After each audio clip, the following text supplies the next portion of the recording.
Welcome to Subramani, and today I'm going to talk to you why there is risk in almost everything that we see, and there is therefore an opportunity in almost everything that we see.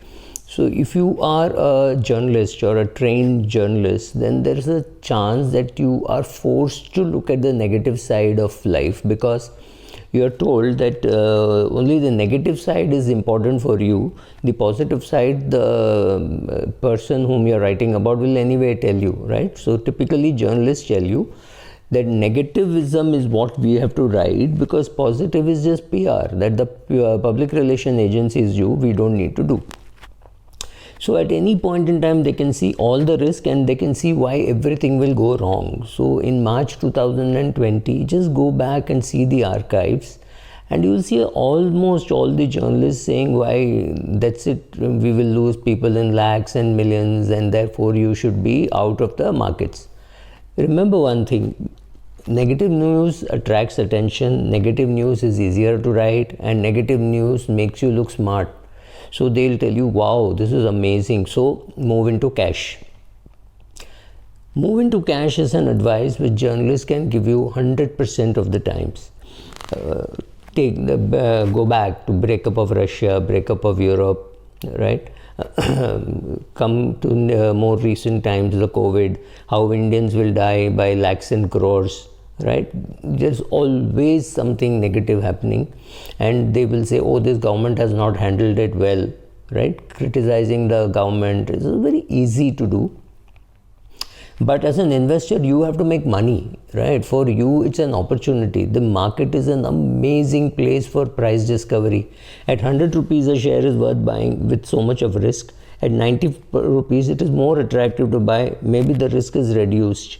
At 110 it is less attractive to buy with greater risk, right? So this is what happens continuously. The market is giving you information on the basis of the index or the shares that you own, etc., etc. We tend to ignore the market message and we tend to read. And we read from people who have not really been great investors or not even good investors, perhaps not even investors, perhaps typically people who put money in an index fund, which means it does not require too much of application of mind. But I know one journalist who bought that journalist was tracking banking and that person bought some of the shares at the highest price. When I asked, he said, Are Subra, you don't know, when I attended the press conference, I felt it was very correct and I bought it. It was a ridiculously high price to have paid and it took that person a long time to recover the principal. So it's not that they don't know or they get carried away. You have to make money while investing. They have to look good on the day that they write. So at any point in time, go and read their back articles, see what they said 6 months ago, 1 year ago, and then you arrive at a conclusion whether to trust them and whether to trust them beyond a particular point. For example, it is, let us take a view that in March 2020, the journalist told you that you should withdraw from the markets or withdraw from some particular schemes, etc.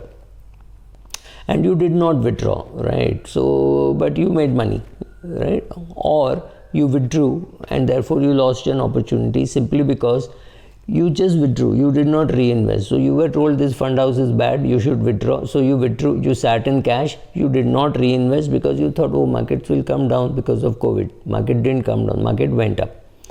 Now there's again a small fall in the market, 5%, 7%. Maybe people are thinking there'll be a 10% fall or a 15% fall. The problem is market might fall, market may fall and you will be right. But the question is, do you get back into the train and when do you get back into the train and how long do you sit out, right? That is not a skill which many of us have. I mean, don't look at what a Buffett does or Soros does or Seth Klarman does. They can sit on cash for long periods of time. Do you have that ability to sit on cash for long periods of time? And what will you do with the cash, right?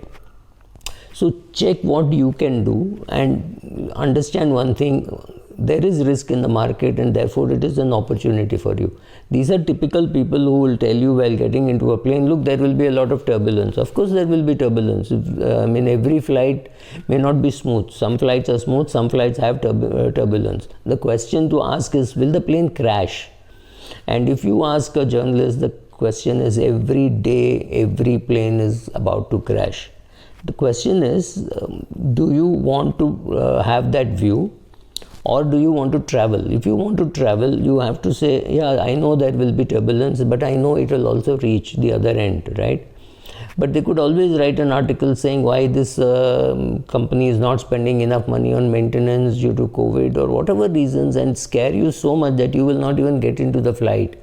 You will then just take a rig from Santa Cruz airport or whichever airport you are, go to the nearest railway station and take the slowest possible train, thinking if something goes wrong, I can jump off. That is exactly like shifting to cash or savings bank account, right? Cash normally means savings bank account. They always have an argument for being in cash most of the time. And when the markets are especially high, like this market has been so misquoted, saying, oh, market is all-time high, the fundamentals don't justify the price, US has gone mad, the FANG stocks are overpriced, right? Everything has been criticized, but the market goes up. It is very difficult for you to read all this, understand all this, and then assimilate it and still invest. So now what is likely to happen is, because in March 2020 they were proved wrong, they're very likely that they'll tell you in April 2021 that, see, if the market falls, it's a great opportunity. And the market, like Ken Fisher calls it, is a great humiliator. That they could be completely wrong, right? So don't listen to too many people. Continue your funds, whichever you are investing, if you are happy with those fund managers. If you don't think you want to take any fund manager risk, shift to an index fund, shift to the cheapest possible index fund, maybe an ETF, maybe a regular index fund, anything like that, and just stay there. Decide that the money that you need in the next 3-5 years or 4 years has to be in savings bank account or bank fixed deposits or ultra short bond funds. And that's about it. The remaining money you can afford to keep it in equity, because yes, the market could come down. How much could it come down? Maybe 10%, maybe 20%, maybe 30%, who knows, right? None of us know. Should you be invested in Indian market only? Well, all of us have a home bias. Even if I tell you have to invest abroad, most of my money is in India. Of course, I have an exposure to equities in US, in Europe and Asia, ex-Japan. I have a Japanese fund. I have all this, but still home bias is home bias, right? So all of us will have a home bias. Warren Buffett has a home bias. All of us will have a home bias. So consider your portfolio, make your portfolio, understand that just because you know how to pick a particular stock or fund, you are great in financial planning. You are not. I've seen people make a mess of it. I see them regularly, right?